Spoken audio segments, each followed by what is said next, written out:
Like there's plenty of chains out there that do not show this BP issue getting better over time. Yep. But Well, they're going to lose.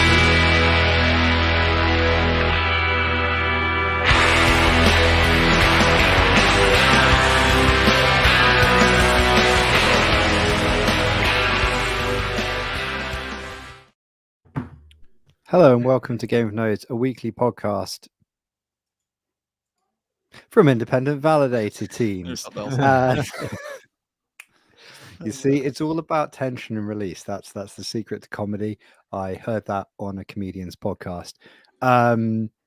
Yes, we do actually listen to podcasts. We just don't know how to make one ourselves. So, yeah, it's been a tiring week. I think. Just we've I guess for those of us doing the Aptos thing, we've been doing a stress network, which has been all fun and games. It's been super frustrating. Yeah. Okay. So I'll clarify. All fun and games is we've been running very, very high performance hardware, and ostensibly it hasn't actually been helping benchmarking higher numbers. But I think that was because there was some kind of a configuration issue, which is now maybe resolved. We've seen some higher numbers in the last day. We have also seen weird hardware failures. I mean, I guess that's the point of doing preview networks, right? It is. But Yeah, I think this software seems to me a lot more under stress than we did in preview one. Preview Yeah. one definitely seemed to be more about the validator network. Like right now, our alpha validator, which is in Europe, is out. It just caught a huge bunch of props and failed, or failed props, and now it's not signing. And as we speak, so that we're at, I think since it's 5,000 TPS a second, which is really our TPS, which is really nothing. And then our other one, which is in Utah, is still signing. Had a couple errors. Like it's picking up proposal errors, so there's a lot more fucking reliance on the full nodes, and like there's a lot of they're doing a database sharding, and there's a lot of changes happening at once. And as far as I can tell, it has nothing to do with I don't know. I can't tell. Like I'm so tired. I'm actually so physically exhausted from trying to troubleshoot this and trying to figure out what the actual issue is, and if it's our issue or if it's just like goofy stuff. But we're running incredibly expensive and capable hardware that I think is doing worse than the first preview, which is really frustrating. Yeah, it's bizarre. Our VFN died, I don't know, half an hour now. And all it was like, hey, we're not picking up blocks anymore, so we're toast. And that's basically all the error it gave. And the only solution for it is nuke your database and resync. Now, StateSync on Aptos is really cool in that it took me like 5 minutes to get back to head from a deleted database, like full on completely just deleted data directory to current was like 5 minutes. Very, very cool. But it's still unfortunate that is with fast sync enabled, like modern fast sync, right? Yes, correct. Yeah. So because to clarify, when Aptos first started, it was, I think, about 16 hours. Within a month, it was about 16 hours on reasonable hardware to do a full sync. Fast sync maybe an hour or 2 hours, but fast sync didn't always work. But sorry, I interrupted. No, yeah. I mean, that's just it, right? Is that they are making impressive strides. But the fact that there's so little information about like why the VFN failed, because CPU usage, totally fine. Like it was high, sure. It was like 80% for an extended period of time, but that doesn't, in my mind, that's not nearly sufficient in the node just saying, we're done. Yeah. Like I can't. Is the VFN the same provider as your validator nodes? No, it's not. But my other VFN is like on the same rack even, and it's totally fine. I have one set. So ours are all with the same data center, and touch wood, we haven't had any issues yet. So I'm kind of wondering if there's something in that. I don't know. We're kind of lazy, and they're all essentially racked in the same place. Ours are all in the same DC. Like, are they? This, yeah. They're in the same rack. This 9374. This 9374, which is 3.85 gigahertz, 64 thread, has now dropped 21 props in the last hour. So like, and that box isn't doing shit. It is literally doing nothing. Like it's doing nothing. So either that is I don't know what the fuck that is. And it's really frustrating. Like I couldn't tell you what the NVMe's hell. Yeah, of course. Oh Yeah. yeah, of course, yeah. Five set up. 1 terabyte RAID 0. I mean, it benchmarks at like, I think the write speeds was like 15 gig a second or something. There's nothing stressed on this at all. Like zero stress on any of the metrics that we watch here. So it's super frustrating to figure out what that issue is. Actually, it reminds me of back in the testnet 1 when we had this AMD issue where people were running Intel and we had like no problems. Then we were running a bunch of like 5950Xs back in those days and like we had tons of fucking issues. Remember that? And we all switched over to like Intel 1200s or something like that, and it That's all went away. right. It all went Yeah. away. Like, and they're like, no, Yeah. there's nothing with that AMD. There's nothing here at all. Blah blah blah. And we're like, there's something here. This looks exactly like that, where like there's nothing really stressing the hardware at all. I mean, there's set points. There's like 11,000 open files or something like that. But there isn't anything that's like you look at it and go, oh, this is a massive issue. That looks like it's something that we can change. You know what I mean? So it's just a bit, it's a bit annoying. That's an understatement. It's super fucking annoying. So that's interesting. So one thing that happened was we knocked out our production monitoring bot. So Aptos logs a lot. We shipped all the logs from 2 rigs, 3 rigs to quite a small monitoring box, and we crashed it. So that was kind of bad because it knocked out our production monitoring too. So we knocked that off and rebuilt the monitoring on a separate box. And with these recent load tests, I don't know how, like, what the maybe something we misconfigured it, but when we restarted the containers yesterday, the logging level I think went up. I think we did change some configuration. I think we buggered that up, and we've knocked over our second monitoring box. RIP. So at the moment, we don't actually have any logs, which is super fucking annoying because our dashboard is just blue screen of death for monitoring how the boxes are doing. Got alerting in place. But we actually also have had an issue with one of the VFNs, which weirdly didn't trip its alerting. So I only noticed it like in the last hour or so. But yeah, it was kind of curious. Like I thought that maybe the not being in the same DC was the issue, and so I kind of thought, is this the same thing that other people are seeing? But maybe it is. Maybe that's something I'm gonna have to dig into after this show. But yeah, funny games. Okay, so this is rapidly becoming like a kind of tech support hour here, where we're just all are we all having the same issue? Yes, we are. Okay, cool. Right. Yeah, like I mean, this issue to me doesn't look like it has anything to do with hardware. So I think the issue with that is, which is okay. Like it's the reason that we have test nets, right? But it sure looks like something fundamentally, something fundamental that I don't have the skill set to debug. So if I can't, all I can do is provide data, and that's fine. It's just and I think that the Aptos team has some good leads on kind of what's going on. They see different types of things, but it's also tough because you have what like we talked about last week. There's 120 nodes or something in this network, 126 validators and right now, and some of those are really, really slow, and some of those are falling out all the time, right? There's like 20%, like right now, about 20% of the network isn't responding. And so like, how do you separate that noise from like signal to say, hey, there's also something fundamentally wrong here?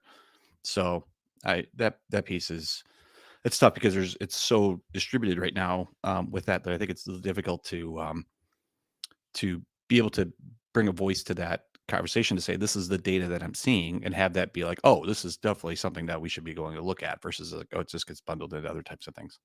So yeah, I appreciated our meeting yesterday, our Q&A, because they brought up a lot of points that like we were at kind of maybe indirectly asking about in Slack, and they're like, okay, these are things we're actually looking at, and these are things we're interested in. Yeah. And it was nice to get at least some sort of finger on the pulse of like, this is what we should actually be reviewing, because Yeah. all this other stuff they already kind of have a grasp on. Yeah. I do kind of wish uniquely that this preview net we did have a weekly meeting just so we could discuss the recurring issues and ways that we can help them kind of move forward.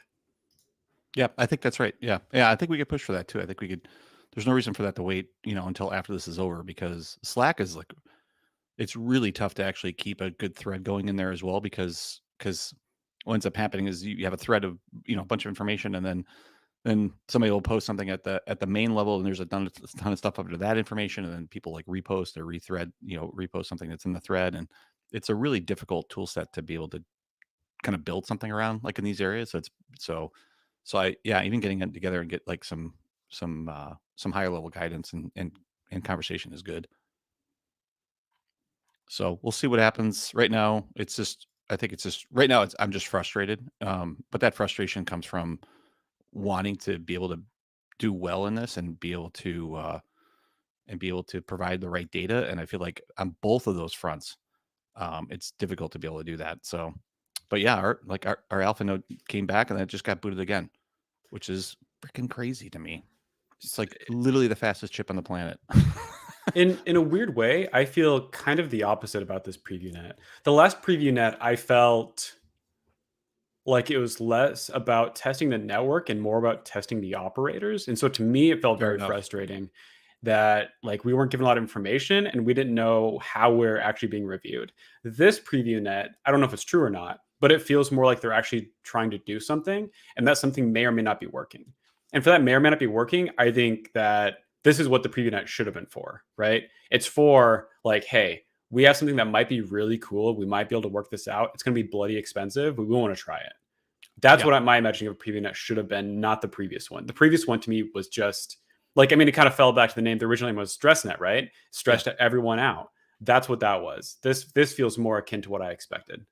I think that's a really good comment. Yeah, I agree. That was definitely more. I think about the last testing us. stress net was particularly stressful as well for anybody that was still on AWS, because the hardware requirements were obviously more than mainnet and were eye-wateringly expensive. Like this time round is pretty expensive, but it's definitely more tolerable. As a fun thing, I just checked. Wait. Hold on. Back up for 1 second. It was the last preview net had higher specs than this one for AWS. No, it had higher specs than mainnet. So the rig that you had to run if you're on AWS was more expensive than mainnet. And that I see what you're saying. Yep. Okay. So even procuring on a short-term contract, like pretty expensive high performance boxes from another cloud vendor is like substantially cheaper than running a large Kubernetes cluster for a month. Also, the duration was longer. It was like a full month as opposed to half a month. Although, actually, because of the billing dates, we're going to end up paying for 2 months of the servers we've got. Whatever. But it's still it's still a substantial difference in cost, I would say. One of the so that it is less stressful this time around if you were one of those unlucky idiots that is cloud. Big Balls Cloud validator. As I was saying as well, actually, because of the Podo, I put my phone on silent, not vibrate, a little while ago. The alerting that we have for the preview net isn't on PagerDuty. It's just a kind of a ghetto thing that does it via text notifications. And I just looked at my phone. I'd muted it like over an hour ago. And we actually lost both of the VFNs. So, both the vals are still ticking forward. There's no alerts on those. Are they signing? The vals are, I think, yeah. They're on Epoch, like whatever we are. We're on 480 something, right? 486. Yeah, I mean they can Wait, be sticking up, but are they actually what? proposing though? The Epoch is 480, isn't it? 486 right now. 486, yeah. 486. Yeah. Okay, yeah. So the vals are both there. Null's gone. Right now, one of my validators is reporting that there's 73% val participation. So that would make sense. This might actually halt here in a second. And my one keeps like bouncing in and out. Yeah, Anyway, gonna it close keeps this saying fucking peers. dashboard. It keeps saying peers are like fuckery banzai. Yeah, I'm staying. All right, I'm closing this fucking dashboard. I don't want to look at this goddamn thing. But What's this? I would say, one other thing about the original PreviewNet was that Dr. Frey hat on. I'm not a doctor for 5 years, and I still have to do a lot of work before then. But anyway, Drink. I've had to do a bunch of research on modern consensus algorithms in this context, right? And I was reading the Tusk Narwhal paper, which has a bunch of like benchmarks, and at the end also a hilarious aside Tusk Narwhal saying, is if you try and Aptos replicate any of these benchmarks using AWS, you will spend a lot of money. So be careful. There's like at the end of an academic paper, just like an FYI, in case some academic tried to replicate it with an AWS free tier account and cost themselves $120,000 or something, which kind of tickled me. But what they were actually doing, what the Aptos first stress net was actually the implementation of that, which they'd always intended on doing. So that was pretty interesting, because that's like essentially that paper getting out into the wild and being used in production. And in theory, that will scale. Well, the lab test is something like 600,000 transactions a second of heterogeneous sort of real world transactions, I think, off the top of my head, with quite a large val set. So it's interesting to kind of see where they might be going with that technology, I suppose. But I'm not sure where. This is the thing about not having so much context this time. I'm not really actually sure where this particular stress net, preview net, what the software under test, what the big change is. Like the big change last time, obviously, was Narwhal Tusk. Consensus Store, I think, was the name that they used for it. Mm-hmm. Or at the very least it was Narwhal. I'm not sure about Tusk, but I think it was Narwhal Tusk. But yeah, I'm not 100% sure what it is this time. Though, to be fair, they did only write up the stuff last time. All of what they're actually testing. They didn't write that up properly in a way that was sort of easy to digest, I suppose, until after it was done. So maybe they're going to do that. But because I remember it was still quite opaque last time at this point. It was like, what are we actually testing? We're just flicking flags on and off and spending a lot of money. Yeah. Is it going well? Are these flags making machine go burr? It's hard to say.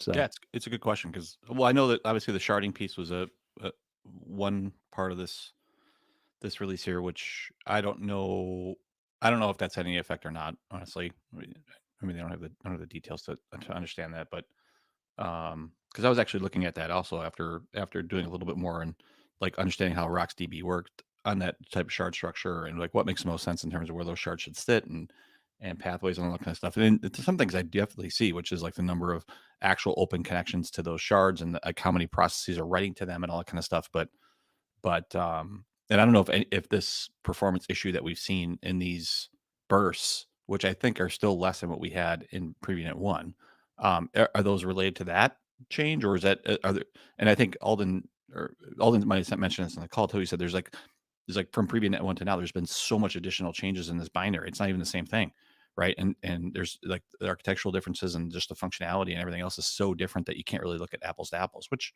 totally makes sense to me. But yeah, I don't know. Well, I guess we'll find out a little bit more either in these weekly calls or at the end if we can get to a point. But yeah, I don't know. Can you hear my frustration? We can hear your frustration. Fucking hell. you just see broken by this. I am a bit.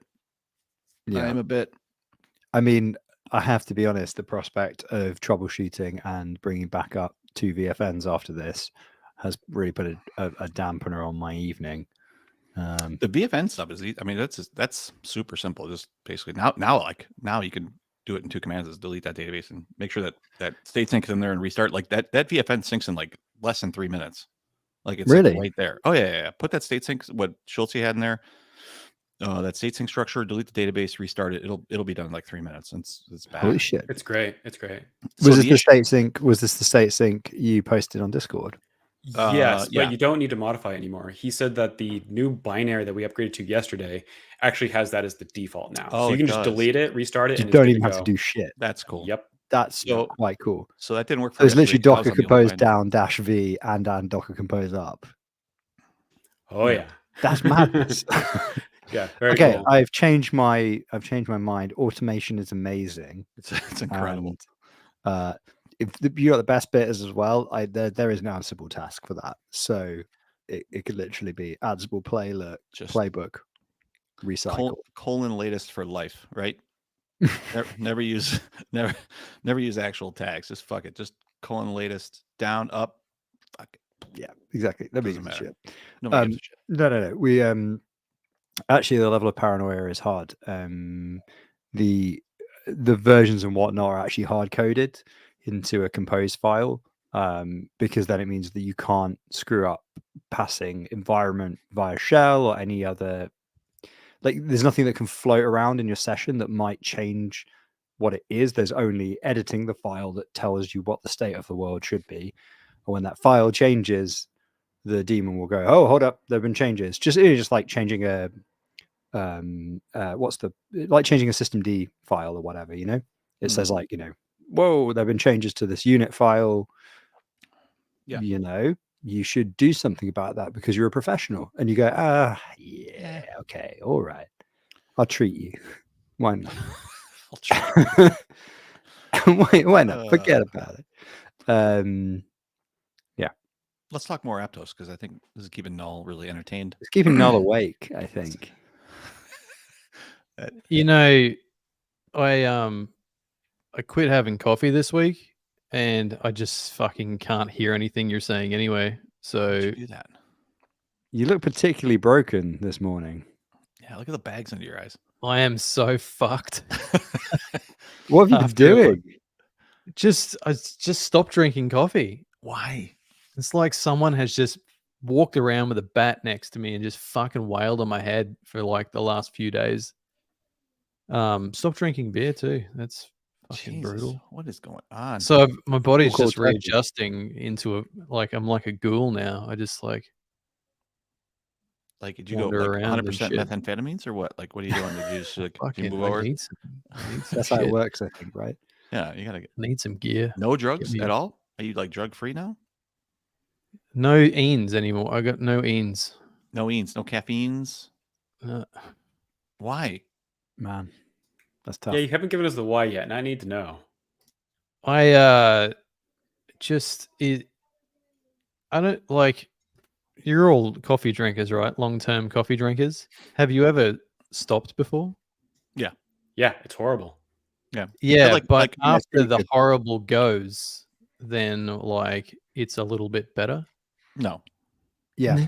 Better No. than what? Better than the horrible part? Yes. No, so I already, like, at the best of times, like when I was a teenager, I used to have periodic insomnia, and then when I started working for like the first few years, I had like 6, and then I think at one point I was on 10 cups of coffee a day, and I was getting to like 1 a.m, like working on shit after work, like my own shit, and then like 2 a.m, and being like, I just don't feel tired. And then when I finally was like totally exhausted, I'd be like, right, time for bed. And then I'd lie down, like feeling totally bodily exhausted, and just be like, and yet,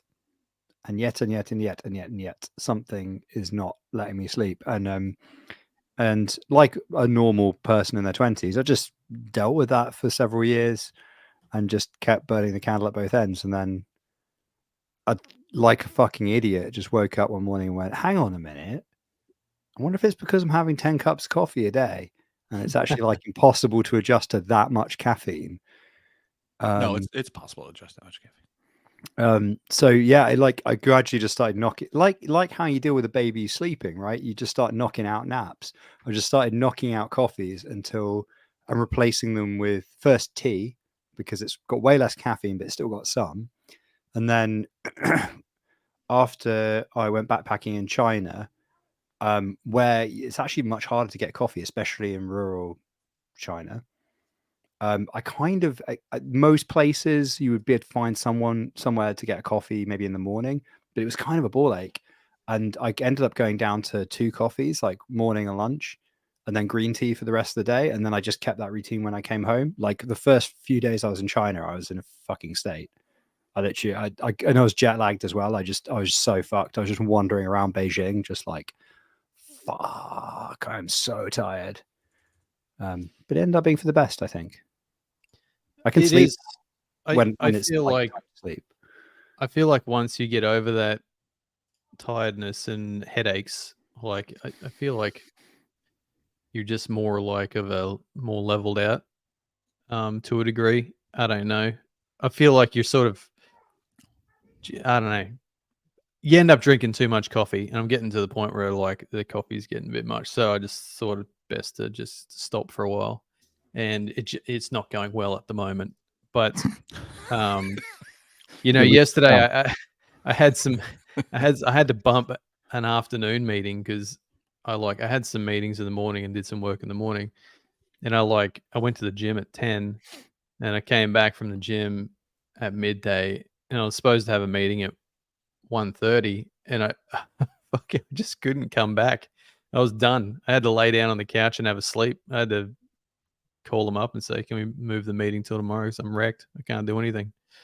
So, yeah, I Are you don't know. sure you're not ill as well? Because this sounds like it could be like overtraining, lack of iron, COVID, any number of additional things. I have not been great the last couple of weeks, but I don't think it's like COVID. How often are you get in the gym? I'm not overtraining. And you're certain, Yeah, we talked about that last time. We were like, "Sounds like you're right. overtraining." And he was By like, the way- "I am not. I'm only working out every single day By the way, I'm also and not quitting overtraining. caffeine." Yeah. I'm also. Are you not definitely getting overtraining. enough iron? Because that's another like dead obvious. I do actually. I don't eat as much. I used to eat a steak every day. I don't eat as much steak these days, but I probably What the am. fuck? Just make broccoli soup, you Neanderthal. That's a lot of meat. Yeah, That's a lot of steak a broccoli. day is gonna make your dick fall off. Like What is broccoli soup? I don't know. that's awful. broccoli is like the highest. I think it's the highest iron vegetable. And it'll also help you shit better because it's fiber. If and if whatnot. anybody asks me if I work out, I'm going to say I'm not overtraining. New merch Let me tell you idea. what, I'm not I'm not overtraining. overtraining. Immediately, I love that response. answer. Totally, not I'm overtraining. totally exhausted. I look like crap. I'm having work out? I'm having I'm not wild overtraining. emotional I see decisions. where like you're going with that, caffeine. but I'm not overtraining. No. I'm not overtraining. I'm 100% not overtraining. You look like Um, you're overtraining. But yesterday, definitely, I was knocked out by a nervous system thing after training. I hit a nice PB yesterday Because died you're immediately overtraining. after. But yeah. Anyway, so Was your caffeine coffee intake shots like espresso, or is it like just brew? just like Just like a normal pot. coffee. Oh, okay. Yeah. All right. Because No, like we don't have drip, so it's just like. Lately, I've been drinking just instant because I haven't really been leaving the house other than to work or go Right. to the gym. Because you've been overtraining. So there's not much caffeine in that, though, isn't it? yeah, no, it's Like, like Oh yeah, normal. instant coffee has Yeah. plenty Oh, of does it? caffeine for Yeah? sure. Yeah, Oh, but I'm like, a tablespoon of coffee in my Quite a lot. cup. If you Oh. drink it without milk, it is quite aggressive. Yeah. Okay. Yeah. How's your sex drive been? What? It's another classic sign of overtraining is your libido changes because of your iron level goes down and your testosterone level goes down. Oh man, if we start getting into this, I'm literally reading a book about this right now. And Noel, I sent it to you on the chat. It's called Burn, and boy, is it so good. I didn't realize. You just send it to me now. Yeah, in the Discord chat. Dude, All you had right. Dude, you had such a perfect opportunity to answer. I'm not overtraining to that question, and you missed it. I can't just answer everything with I'm not overtraining. How's your sex life? I'm not overtraining. I'm not overtraining. Not a tumor. I'm a carp. Yeah, you probably idiot. am overtraining there though. So where Yeah, the fuck? What was that? Was that like That a? was a flex. Yeah. Yeah, exactly. Yeah. Yeah. Um I'm yeah, sure, man, I'm sure you're I'll knocking check it out out this with book. your baggy eyes and your 3 p.m. naps. I'm sure. sure you're just laying it out. My eyes are like ultra baggy right now. They And, look like you got beat up. man, I He's slept having a 9 moment. hours last night. That I was adding that was a long pause. I was adding up on my fingers Just how many froze hours up. I slept. Your whole brain just froze. Dude, I was counting the hours. Yeah, I This slept caffeine. about 9 hours last night. But I don't know. I've been drinking shitloads of water. Been eating fucking like salad and chicken and yogurt and apples and fucking bananas and shit. So how many steaks a day? Are you down to like none. than I haven't one? haven't had steak in a fair while.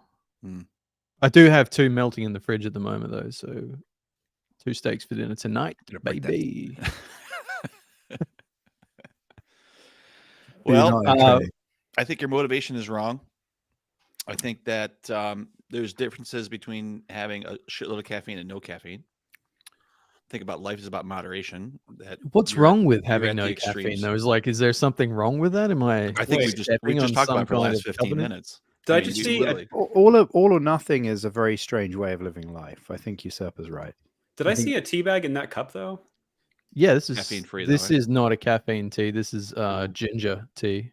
Got it. Okay. I was gonna say you realize a lot of tea has the same or more caffeine than coffee, but okay. If it's a ginger tea, all right, I'll back off for a moment. So Yeah, I've given it's up fine. coffee once before in my life, when I moved back to my hometown from when I was working in mines. And when I was working in mines, I was drinking. I was on the Frey type fucking coffee schedule. I was like 9 or 10 espressos a day out of this coffee Real machine because it was close starry-eyed to shit. bed. Yeah. Yeah, well, I didn't have problems sleeping because I would never have coffee after 2 in the afternoon, but I was like heavily addicted to coffee. My breath smelled like coffee all the time and like, fucking it was shit. So I went cold turkey on that. And every day, man, for like 3 months, I had a fucking headache. It took a long time to adjust after. I haven't had headaches in the last couple of days on this time around, but that first time, man, I was fucking headaches galore. But after it all finally settled down, like I felt great until I started drinking coffee again. Well, I mean, it still felt great, but like it's pretty good. Like I'd wake up at exactly the same time every day. Schedule was better. I was like more level throughout the day. Yeah. So I don't know. I'm kind of chasing that high again. So we'll see if that works. I don't When know. I was pulling, because I have an espresso machine. When I was pulling shots and like you do like like a double shot Americano, and I would do like 3 of those in a day, and 3 of those double shots, like 6 shots, like that would really. Then I would have huge withdrawals from that. Like I would be able to go through the day and it wasn't a big deal, and then you kind of make that gradual transition between coffee to like water to alcohol. Like there's like you got some humps in there, right? You gotta like know, like there's a graph. I gotta find this graph. I'll put a graph in the show notes. Amazing graph around caffeine alcohol intake and like how you can like balance it out. But then I moved away from that because like if I didn't eat, you get the shakes and shit, and then if you didn't have like the next day, if you didn't have caffeine, you get like I had to get like a splitting like headache or migraine or something. And then I just went to drip, like just like I was just brewing pots, and then but now I'm finishing a pot a day, but that pot is probably like 10 small cups, so it's like out of like a real coffee cup, it's probably like 3 or 3.5 maybe. I don't know, something like that. It's not like incredible, but it's a decent amount of caffeine. But at least it's enough where it's balanced, where if I skip a day, I don't get like massive headaches and all that kind of stuff. So, There's still quite a lot of coffee though. oh yeah, it's definitely a lot of coffee for sure. Yeah, because I'll still have a couple and I'll like, Just especially when we were, repping team 2 coffees a day, like one. but when we were in Barcelona, the same type of thing. Like I would like that was pretty common. Like we get up, like we have a couple cups right at the house, and then we go out and I'd get a shot somewhere, and then like you and me and Jeff, like we'd walk the streets and like 2 o'clock, like let's go get a shot. like right, like you would just pull, like you just do I need a shot at 2 p.m. Like that's pretty common. Like I just need like a little hit. Yeah, something. but like that's the oh yeah. I mean, it's not unreasonable. It's not an unreasonable not- it's amount. not But like I awful. think if you have like that much less, like you do. Like obviously I'm biased, and obviously I'm gonna just like stand the position that I've decided to take because that's how Yeah. life works. But like I don't know, I feel like I enjoy it a little bit more now. Like it's more of a treat. Like I get to do it once a day, and like Yeah. there's such a measure. And the other thing is like there's such an impact. you have a double espresso in the morning when that is your main that is possibly your only coffee of the day, and you wake up and you're like, kill me now, bleary-eyed, checking your phone, all the usual crypto nonsense, right? And then that first sip of coffee, you're like, it's going to be all right. Everything's gonna be fine. Instantly, you're like, All gonna be fine. But wouldn't yeah, you rather just do like this. wake up and already feel like, yeah, You don't. it's Thursday, let's go. You don't. No, you get black coffee, and then ideally do an interval on the bike. That was like my COVID routine, and it felt really good. Unfortunately, I can't do that anymore because baby. So it's cup of coffee, deal with admin, yada yada. Yeah, what you gonna do? So Anyway. are you a stay-at-home dad at the moment? No.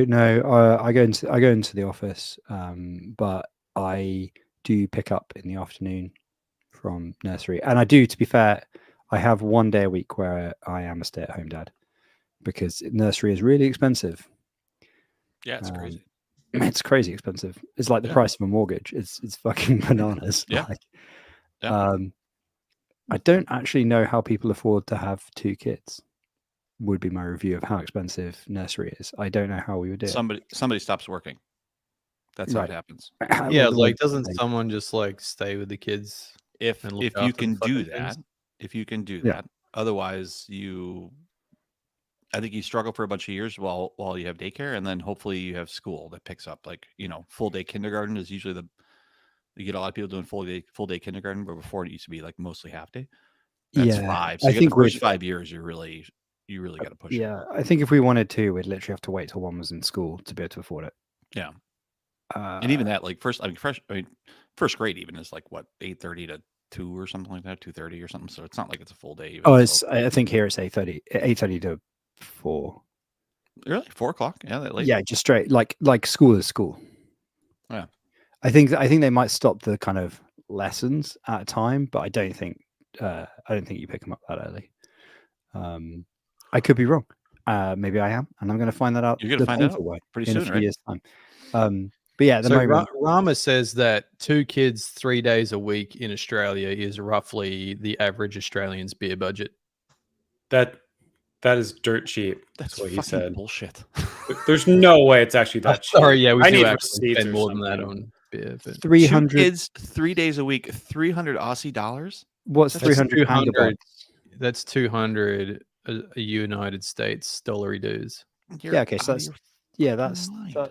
that's cheaper than the UK, but not like loads cheaper. So What? It's so nice being like living in the freedom states and experiencing freedom. Free healthcare, Um, baby. we don't you don't get any help really until That- the kid's 3. Oh, heavily subsidized by the government. All right. Well, that could be the case because right now, I mean, if you did 2 kids 3 days, that's 6 days, 6 man days, 6 kid days. At what, 8 hours a day is 48 hours. $300 divided by 48 is an average price of $6 an hour.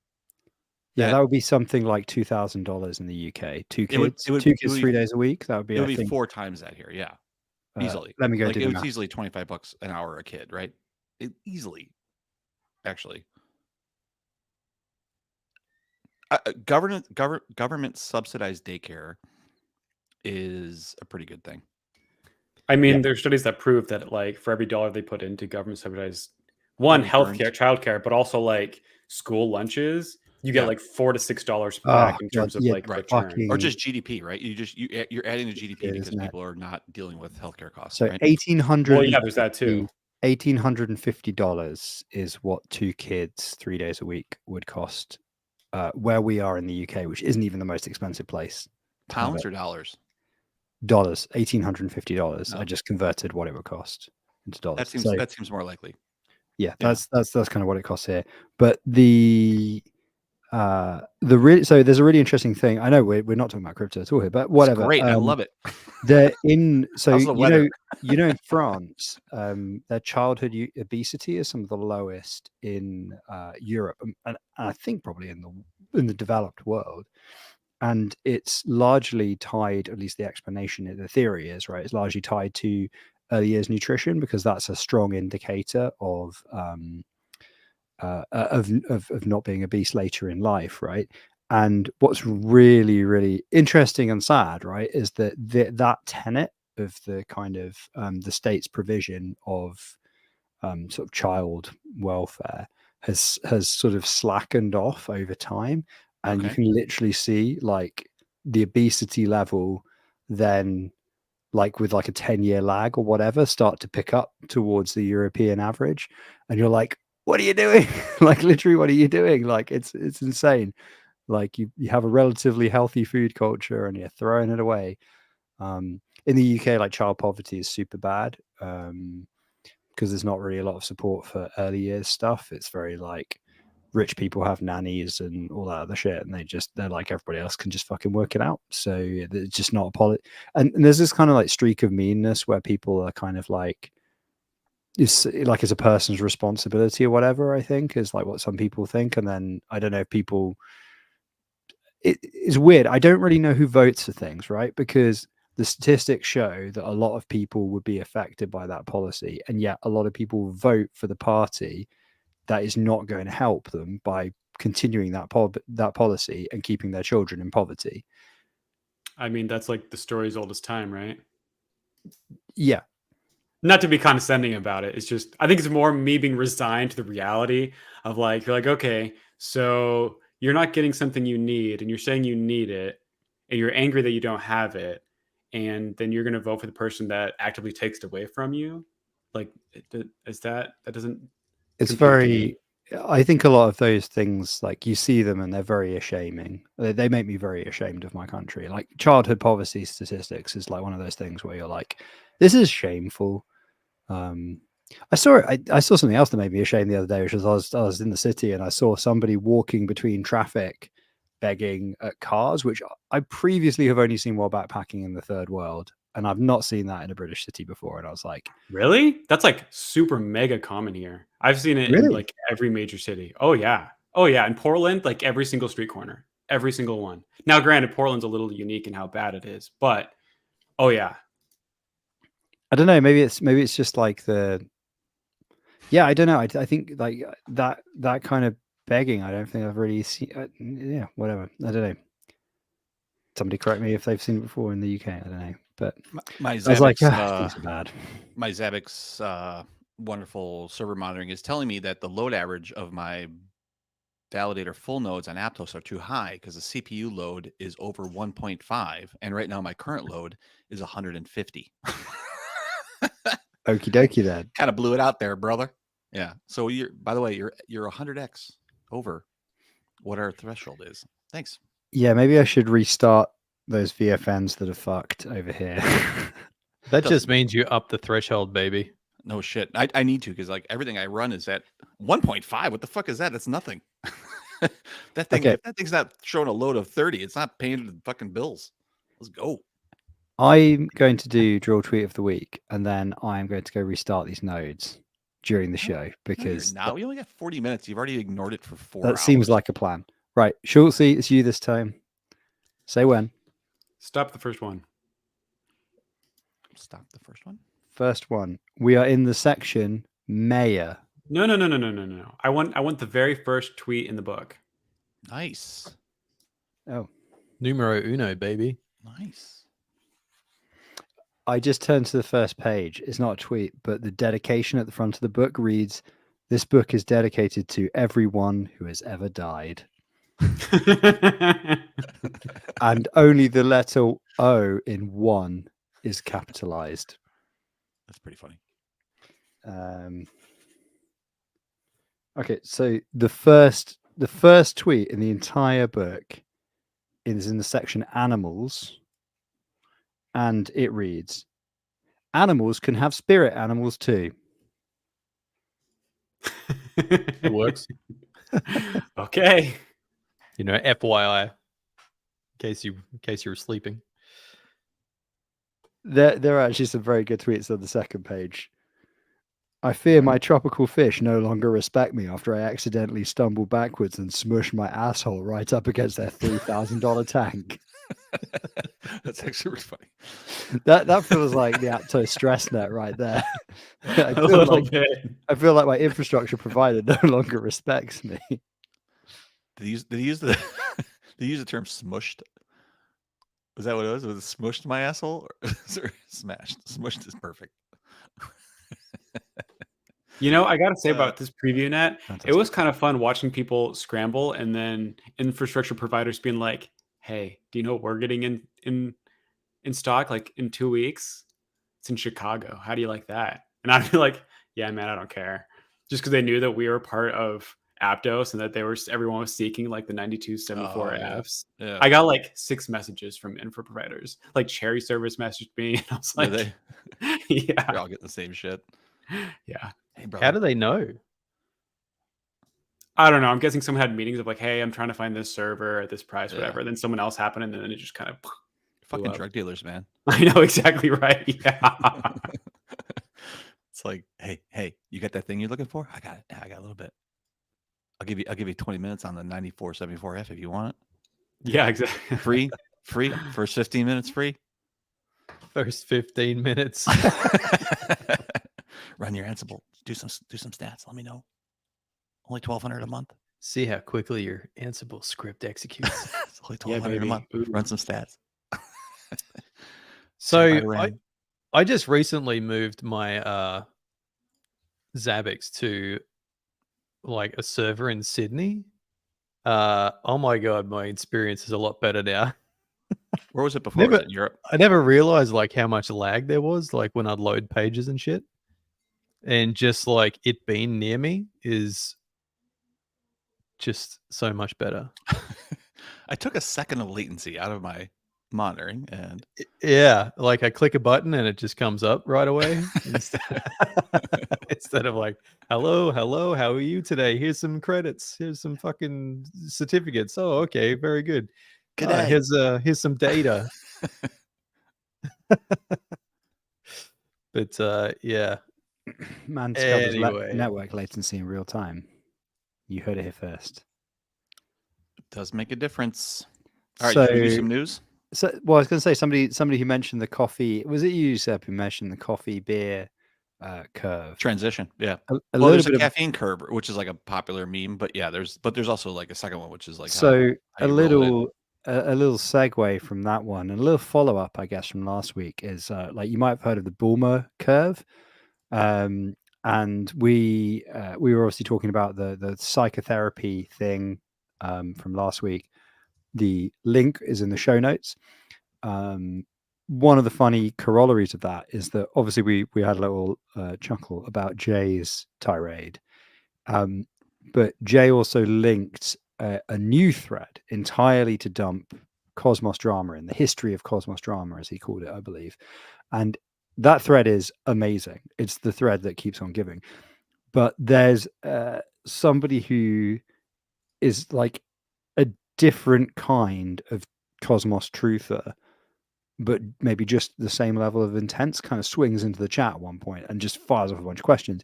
One of them is about the technical competency of a bunch of prominent people in the Cosmos.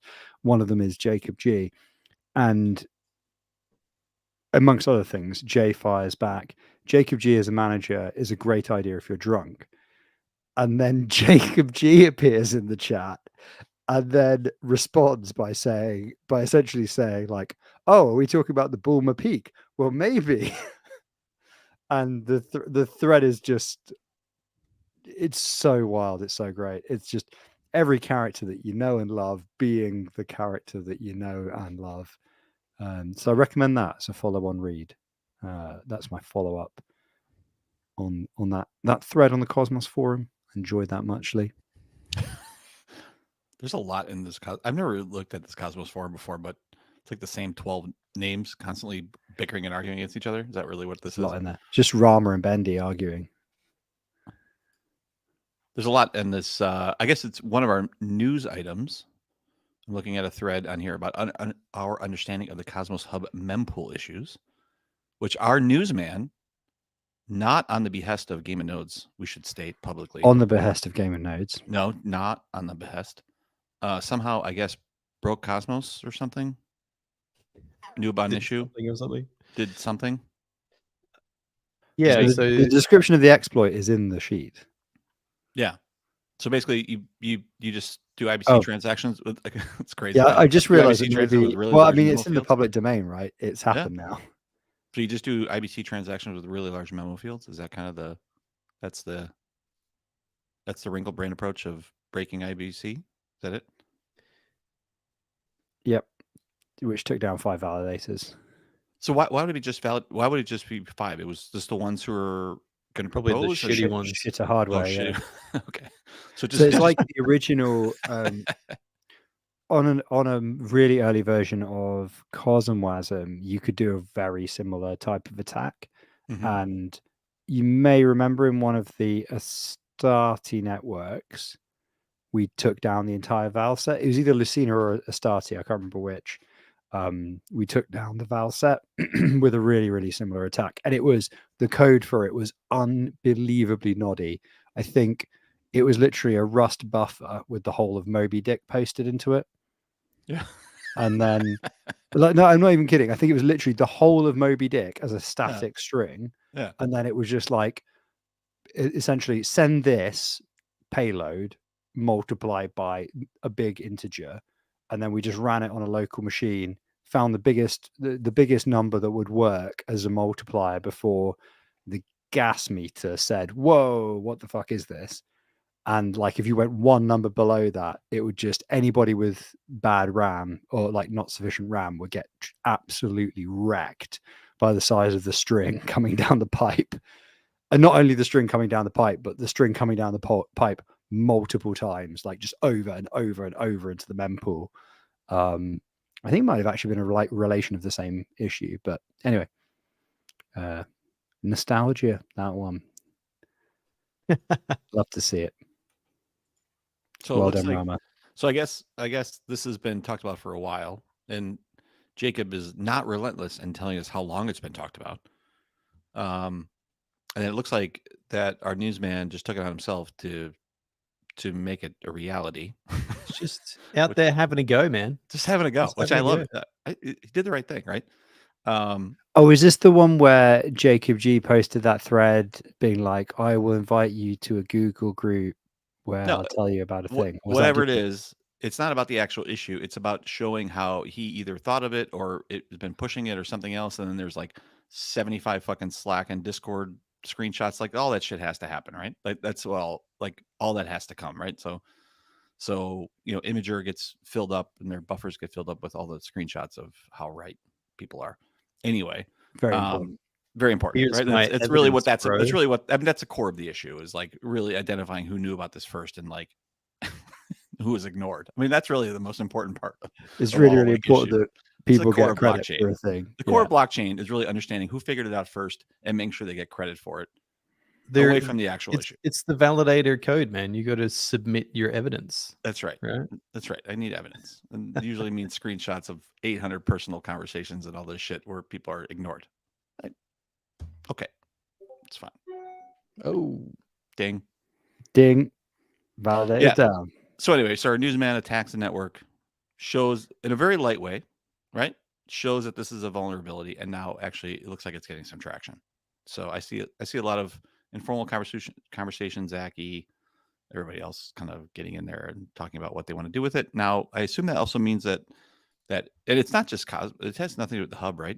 I assume this is every chain. This is an IBC issue. I think it's every chain, yeah. Any Tendermint chain, right? It has nothing. I mean, there's nothing specific. Yeah, about the I hub mean, about this. Is this related to Pigeonfall? Because that was obviously a vulnerability.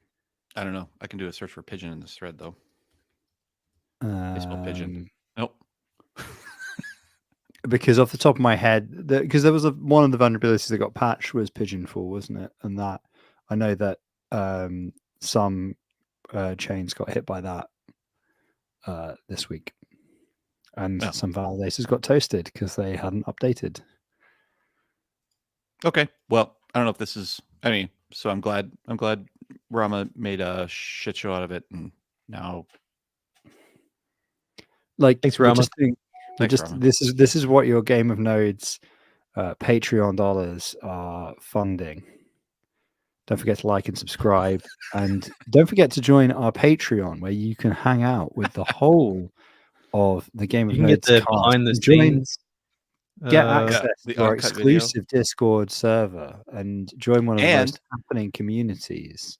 For in the a industry. small Patreon donation, you get access to the Game of Notes store where all these T-shirts are available. So be sure to subscribe to our Patreon. Black Yeah, Friday is well- coming up. Christmas is coming up. You Christmas is know, there are coming. there are plenty of people in your life that will benefit from a No with Veto T-shirt, a Circle Stake T-shirt, Validators of the Real Heroes T-shirt, Makes an a I good Dump point. We should actually maybe. Shitcoins T-shirt. It's a good an time to sell ice- T-shirts. It's a good time to sell T-shirts. There's a Oh lot yeah, of it's there's a coming lot up of to Yeah. Yeah. You Christmas know- in the middle of the summer over there. recently I've become convinced that no one watches our podcast, and thus we would have no customers. That's the caffeine talking, or lack of caffeine talking. That's the overtraining. You need to talking. be more positive, man. Drink some more coffee. Ignore it. Yeah, ignore mean- reality. Drink coffee. That's another. There you go. There's a t-shirt. There you go. I think that on a very real level, the podcast is sort of a social experiment as much as it is a podcast. I Yeah, mean, we have a good number of repeating users or listeners who download the podcast. Whether they listen or not, I have no idea. Right? We have no Yep. visibility of that. But the number of people who actually grab the episodes isn't bad. So like it continues to do well, and it grows. So and whether or people not do that turns people into do something- sort of get in touch as well. Like, I mean, I don't know, but like the people do get in touch like on various things and be like, "Hey, here's some feedback on XYZ." So we know who you are. We appreciate you, and we will make the merch. You know what? I feel like the slow glacial approach of the merch is finally nearly here. Usurper and I were talking about T-shirt colors in the week, which I think is the closest to the actual production of items we've gone. Sure. There was a little bit of debate about heather versus charcoal, right? Heather blue versus Heather gray. Yeah, Mhm. heather blue versus heather gray. I think the artifact T-shirt that I like, that I wear a lot, I think That's Heather blue, I would think. that I'm wearing, I think it's not heather blue. I think it's just straight up sky blue. Do Potentially, you have more not than, heather. you do own more than two pieces of clothing, right? Because it's either that artifact T-shirt or that sweater, which is making, to Null's point, a lot of It's getting a lot of appearances. play lately. Do you need more than 2 pieces of clothing? Hey, I don't know. We need 7 I or don't think maybe 9. you don't I need seven. guess. Because what happens, right? Which you should know, Usurper, is that you have a baby, right? And then your washing goes in when there's not baby washing, True. right? Yeah. So it goes in about every 8 to 9 days if you're lucky. And then it comes out and you're really tired. And if you are lucky, you kind of stuff it back into a cupboard or something in a big pile. Mhm. And then you go back and you just take whatever looks good on top. And so it's always the artifact T-shirt because it's the only color. Like all my other T-shirts that are in that top 8 things mushy pile are all black T-shirts. So I just go for the blue one every time, and just wear that T-shirt every week, once a week, and sometimes it's on Wednesdays. It's Sometimes. sometimes it's on Wednesdays. It just happens a lot of the time that for whatever reason it's on Wednesday. I don't know what to tell you. I don't know what to tell you, man. Can I tell you the truth? It's just, Let's talk about it's this just what it Evmos is. thing. The guys take Evmos a look thing's at this? interesting. Yeah, so the Evmos thing. So our news researcher / crypto terrorist Rama put in Evmos sees signs of life and bullish uptick in Cosmos, signals intent to leave and align with Ethereum. They're looking to deprecate. He said depreciate, but I think it's deprecate the Cosmos transactions to Oh. remove tech dip. It says Uh, deprecate. It says depreciate.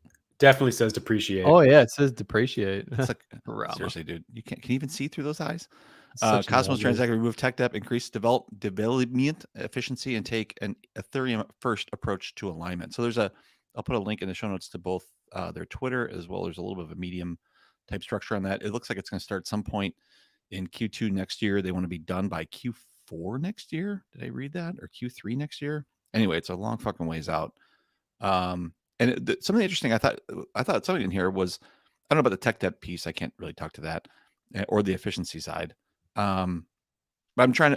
So what's the Tendermint? What's the value of the Tendermint piece? Because it looks like they're also, the way I understood it is like they can still stake, but they're somehow translating or finding a way to be able to translate an existing Cosmos address from an Ethereum address, so you still can stake the same way, but you're staking from the Ethereum side. That part didn't really make any sense to me, because I know all the staking is obviously a Cosmos Tendermint address staking type structure. I'm pretty sure you can use the Ethereum side already to stake with MetaMask. Oh, you can? Okay, so they so Pretty basically it cool. does that translation. So they're just basically hiding or removing some of the core. Yeah, I think the idea was to get rid of the overhead of the Cosmos coin side. Yeah. Just get rid of it.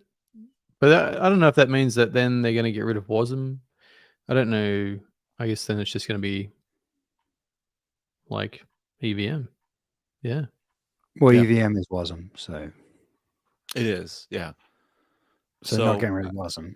They can't. I mean, That's- it's pretty cool. Like it's a pretty, it's neat. I just didn't. I don't know if that does it do anything to be. I understand the technical debt piece, which means the chain costs less to run internally, and the timelines here are pretty long, which I'm surprised how long those timelines are, and if that's cultural based and just the change management aspect of that, or if that's related to the actual work that has to be performed to be able to do this.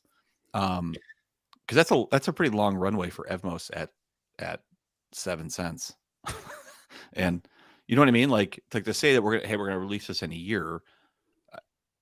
There was a time I wouldn't have. I would be questioning how much. Yeah, you're like, effort was gonna how can you afford the development hours?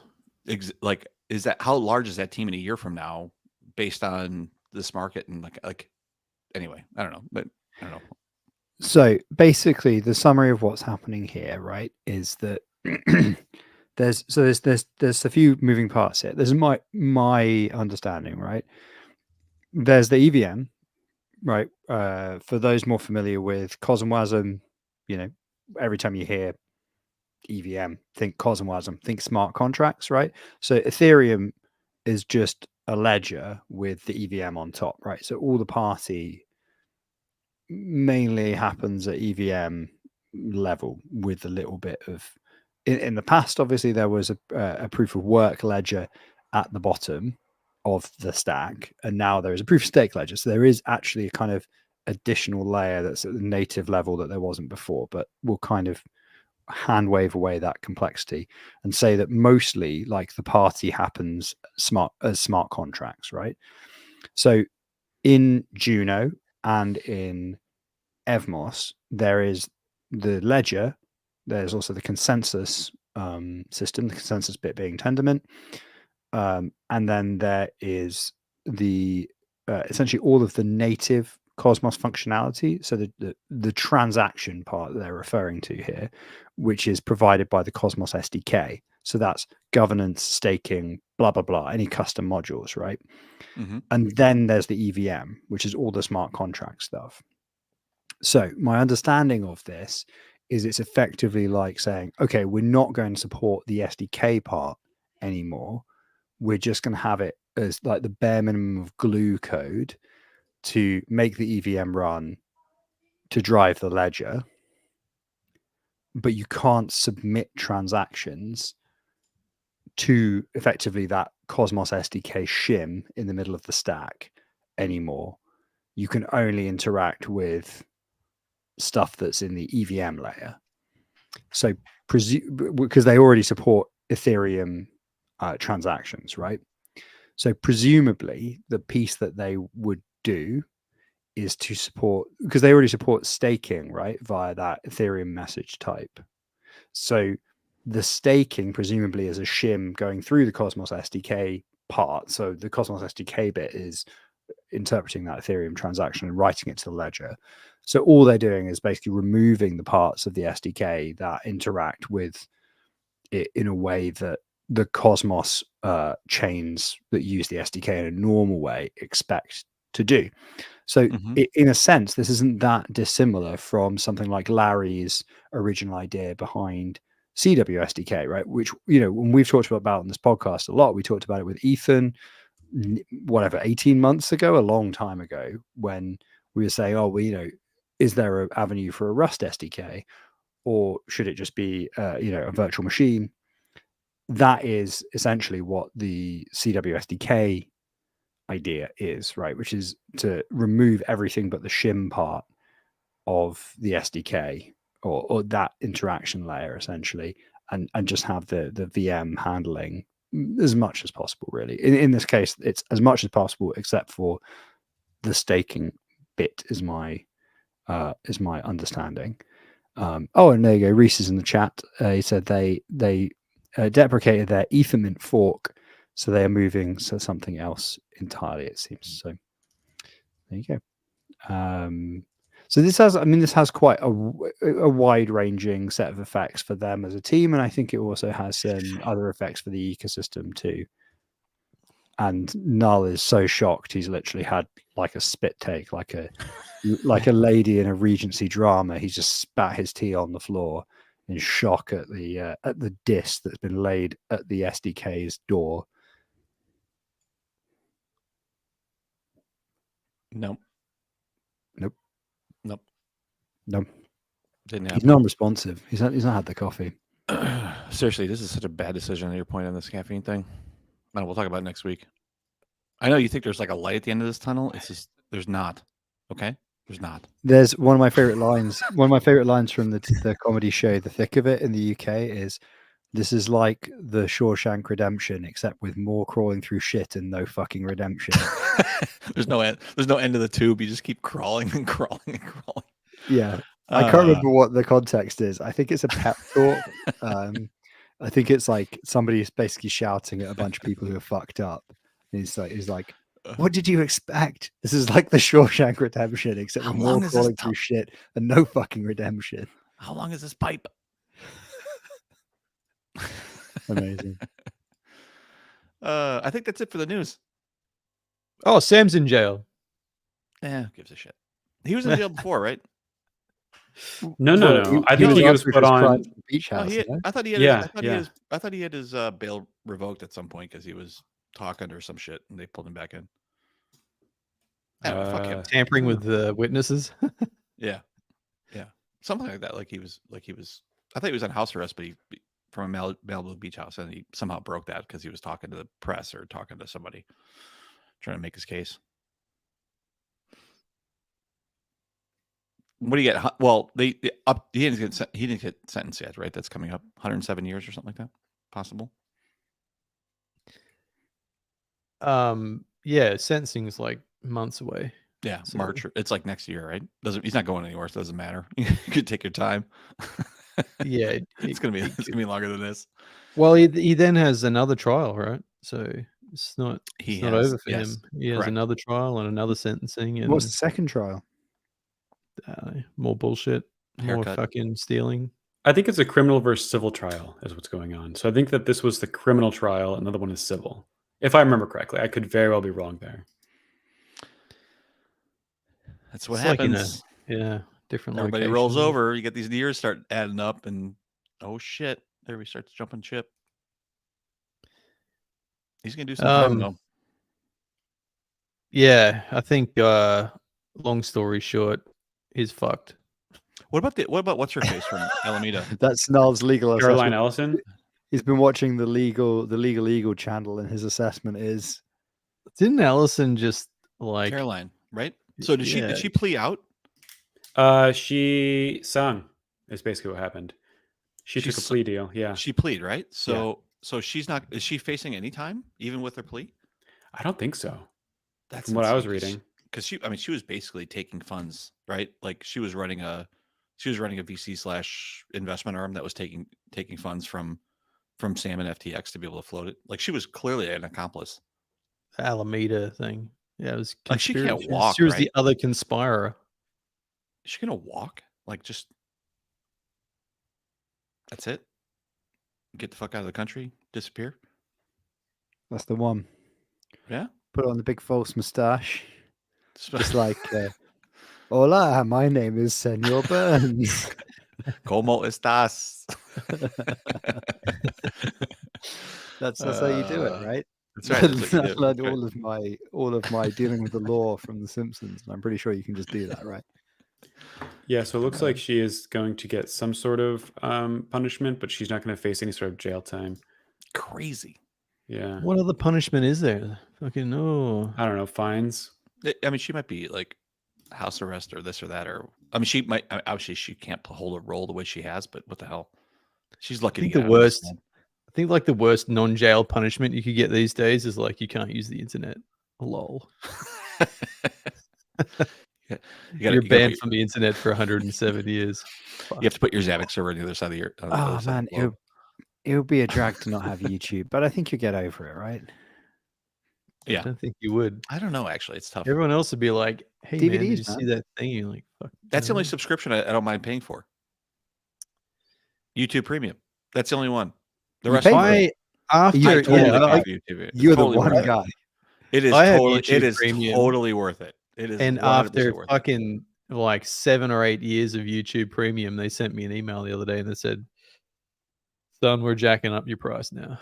Oh really? You've had $10 premium for fucking too I think long." it's $10. I don't even know. Maybe I deleted that email. I wouldn't even care.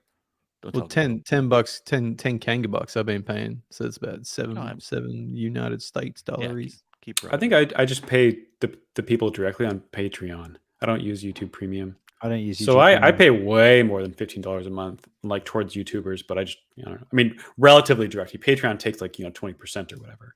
Do they? But, Wow. I think And so. what do you get to watch I the got a videos business on one. Patreon? Or no, I still use YouTube. I just would prefer. so you paying them still directly. have to watch the fucking advertisements? No, I use Brave, so I don't get any ads. Yeah. Oh, really? there we Does go. Brave block out the YouTube ads? Yeah, Oh you yeah, just- yeah, that's great. I could be sick. mate. $10 You a month. blocks YouTube ads. Yeah, that too. You can just block them. Just do it. in What any about on your browser. phone? Same thing. Well- Yeah, you just use Brave on my phone, no ads. Oh, Yeah. but you don't use the app. I mean, Yeah, I know don't use about the app. I use Yeah. the app. Yeah, What or you just about- like deal with it. It's just that one fucking Timu ad over and over, isn't it? It's just that. It's fucking it's, team. it's just that retarded. I know you Alright. can't say that. All right, That panic confession. stupid fucking 1,600 people in your area have bought this bomber jacket for $1, and you're just like, do I look like the sort of? Well, okay, you can't see, me, Alright. but like, I am one of those 1,600 people who bought the bomber jacket. So you do know somebody who did buy that for $1. I did actually. will they two not weeks- two- stop until everyone's wearing a bomber jacket? 2 months ago, I did put a Timu. I actually bought shit. You on there actually- because I oh got my God, I thought sucked you were into joking. Something. I got sucked into something. I spent $20. I got like a huge bag of poorly packed shit. And then I get. They are the most marketed thing I've ever seen in my life. it's just AliExpress, isn't it? It's just a shim over AliExpress. It must Yeah, be. but it's insane. It's crazy.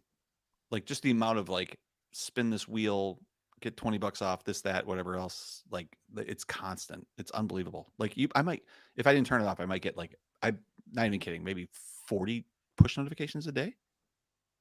Which one? The team. You saw Temu. the Timu app. Maybe.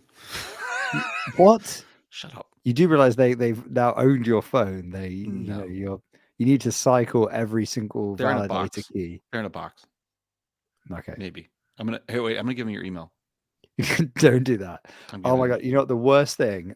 One of the worst things that ever happened. Okay, it's not actually. I'm the worst thing adding that's them ever to happened to me. StreamYard. Is that bad?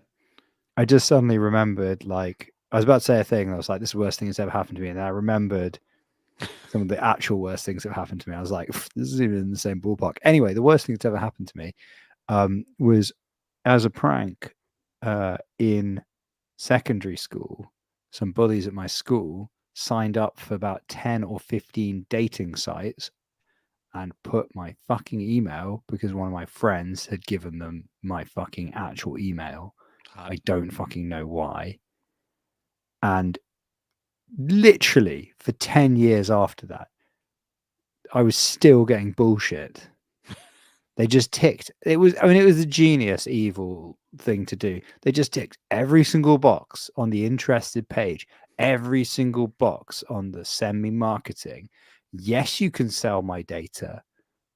Fucking A. And just let the fucking floodgates of bullshit open. Like, it was like, not even kidding. It was like 50 emails a day of all sorts of insane email spam. Genuinely insane. It only went away just, I think, because all the companies involved gradually went bust. Like, I couldn't in any way stop it. Like, I was into my 20s, still just getting insane amounts of spam to that email. In the end, I just changed emails. That obviously that's what I did. I gave up completely. Was long gone from that email.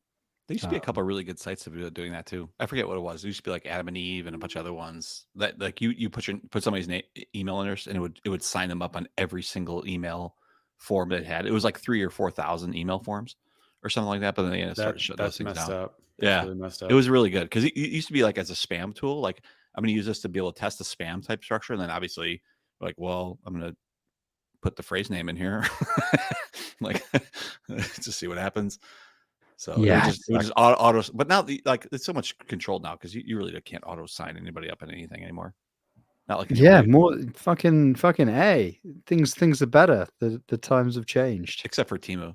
We should put the. I don't know, no stuff man. on Someone Timo. has recently signed me up to WagMe Ventures. I started getting spam mail from a Oh, couple of us days ago. too. I was You just get talking that as crap well. about them. Wow. Yeah, I don't know where that's come from. Some fuck. Hey, wasn't me. I talked to Like like, I got a thing about like NFT dating, and I was like, how the fuck am I even on this list? What the hell, man? NFT dating. That NFT dating was so good. We have 500 users, and we are doing $1 million plus. What was it? Monthly recurring revenue. I was like, No, it was a no, year. you're not yearly. Okay, well, Yeah, still it was $1 million yearly revenue. Like, It's like no, you're $50, not. $50 No, a you're month not. times 500 people or whatever it was. Yeah. All paid in Bitcoin by weirdos. Yeah, baby. Yeah. Hey, did you guys hear about the Bored Ape Yacht Club getting blinded? No. No. Oh, what? Oh, okay. All right, we got to talk about this then. So, all right, so the Bored Ape Yacht Club, they held a special event with 2,500 attendees, and in this event, this rave, effectively, they didn't use standard lighting. They used unprotected UVB lighting, I want to say. And so, like, half the attendees have their corneas burnt. They've been blinded, like all sorts of crazy nonsense. Yes. Was it supposed to be like black lights or something, but it was something different? Or is like, exactly. oh, It was yeah? supposed to. Yep, they used UV lights instead of black lights in order to like achieve the same effect. Yeah, Oh my God. unprotected UV lights. So basically, they're doing like suntan beds as their black lights. Wow. So there's like thousands of people that have like cornea damage from this. That's insane. That is Was that in the badass. US? Or was that in like the Cayman Islands? Let me check. I don't know if it was in the US. If it's in the US, some people are getting sued. Can you sue a DAO? Maybe you can now. Maybe one's about to get sued. On unrelated random spam news, I got a recruiter email the other day. Again, not sure how the fuck they got my email, but they did. Invite me to interview for a CTO job in the Cayman Islands. And it was for I think it literally, we can get the bingo card out. I think it was gambling, NFT, blockchain, like the trifecta of shit. DeFi thrown in there. Yeah. Yeah. Hong Kong. Oh, It no, I was in think they Hong didn't Kong. have a leverage platform. Yeah. It was just like, I see why you're in the Caymans. I see now. When are you because this interviewing? is illegal. I'm moving next week. Dude, Cayman Hey, the weather would gorgeous. be good, I guess. Right. Cayman- awesome down there. Yeah. Amazing. And no tax. So the thing is, right? Do whatever the Okay, fuck I you don't want to trash talk about money too much, right? But I thought that, okay, granted that there's no tax, so that is a big benefit. Mhm. I thought, given the risk you were taking on with this CTO job, it's a Risk. risky area. Legally not to risk. mention Yeah. everything right about Yeah. it is dodgy. Like, I mean, just even like your CV. Let's say it doesn't work out. You want to get a regular CTO job. Plausible. That's literally what I do. When you come back from the Cayman Islands with your tail between your legs, even on your fucking CV, like you're taking on risk in that sense with this business, right? Maybe. And I thought, given all of those factors, I thought the pay was a little low. And also, there are plenty of ways of getting a really high paid job and not paying tax. For example, if you work for NATO, you do not pay tax. So, yeah. Wait, that- really? Who wants to work for Yeah, NATO? there's like an international convention on it. Really? As long as you're within one of the NATO states, you don't pay Well, tax. wow. Okay. Is Huh. NATO also offering a cryptocurrency Well, gambling so blockchain I actually NFT did- business that you can work in? at the peak of burnout, I did actually look at NATO jobs, but I'm not qualified for any of them. Maybe if I had, about 15 years ago, used my history and economics to go and do international relations stuff, I might have been qualified. I don't know, but that ship has long sailed. But yeah, it's well paid, and even like this is the crazy thing. If you go in for like essentially like the grad scheme sort of thing, where you go and work, if you come in from another industry, right, there's a different track into NATO where you come in as an industry professional but you sort of like go into sort of like a grad scheme, but for people who've already worked in another area. Was my understanding of it anyway. It's like really well paid, and you like do a year in I think you do a year in Belgium at the HQ. They do a year, I think, in Virginia, Ugh. and then I think you do another one somewhere in Europe. It might, to be fair, be Nobody makes it to year 3. Nobody knows. I mean, yeah. I mean, Belgium, I would have no problem spending a year in Belgium. I would drink the first a lot one of in those. Brussels, so it's I very mean, yeah, nice. I would love it. A lot of beer, a winters lot are of chocolate, a lot of cycling. Boring. The winters are bad. The winters are bad though, and Belgium's roads are like the worst in Europe. They're so bad. Oh, are they? That I didn't know. Potholes, like, oh man, I've done a lot of bike packing in Belgium, and the classic one, right, is you just cycling along like a minor road, and it just sort of turns a little bit gravelly, and then it turns to gravel, and then it turns to mud, and then it turns to deep mud, and you're like, what the fuck is this? And it's like it's marked as a proper road, and they There's go signs like, and shit. how many people go down that a year? We just will stop maintaining it and see if anybody notices. It's like like literally, yeah. Okay, Belgian people in the chat, you can feel free to tell me I'm wrong, but my experience of like going around rural Belgium with a map and a bike has been that you do not trust what the map, and you especially do not trust Google Maps as to what a road surface should be. Don't That's work at great. NATO. I It's mean, they're very beautiful though, and of course the beer is amazing. So that is the benefit. You cycle around rural Belgium, everywhere you stop has an abbey and a local beer, and it's a great beer.